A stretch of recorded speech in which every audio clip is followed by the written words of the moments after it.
একটু যাই।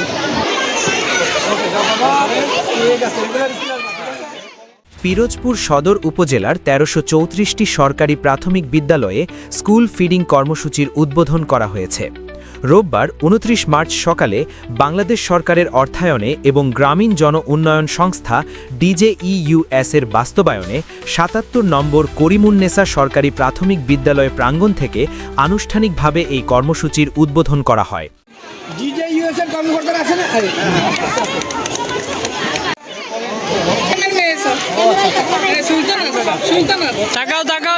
এই স্বাধীনতার এই মাসে আমাদের প্রাথমিক শিক্ষার জন্য একটি বিশেষ কর্মসূচি ঘোষিত হচ্ছে, যেটা আরো এই মাসকে আরো সমৃদ্ধ করবে এবং চিরস্মরণীয় হয়ে থাকবে। এই প্রাথমিক শিক্ষার জন্য পিরোজপুর উপজেলা তথা পিরোজপুর জেলার 5টি উপজেলা, আমাদের নাজিরপুর এবং ভান্ডারিয়া উপজেলা ব্যতীত বাকি 5টি উপজেলায় এই কার্যক্রমটি পরিচালিত হচ্ছে।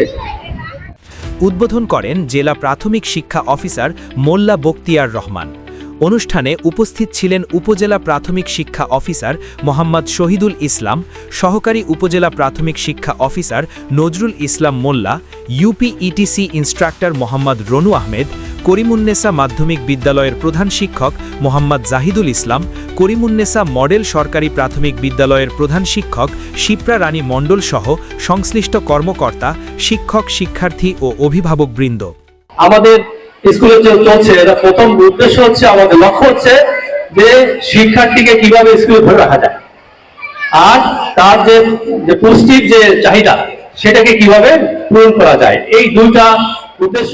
এই আনুষ্ঠানিকতার মাধ্যমেই শুরু হয়ে গেল আমাদের উপজেলার স্কুল ফিডিং কার্যক্রম। আমি মনে করি এই কার্যক্রমটা একটা চমৎকার পদক্ষেপ আমাদের গণপ্রজাতন্ত্রী বাংলাদেশ সরকারের এবং আমাদের অধিদপ্তরের। অনুষ্ঠানে অতিথিরা বলেন, স্কুল ফিডিং কর্মসূচির মাধ্যমে শিক্ষার্থীদের পুষ্টি নিশ্চিত হওয়ার পাশাপাশি বিদ্যালয়ে উপস্থিতি বৃদ্ধি পাবে এবং শিক্ষার মানোন্নয়নে ইতিবাচক ভূমিকা রাখবে। দেখছিলেন পিরোজপুর প্রতিনিধি SM নূরের রিপোর্ট।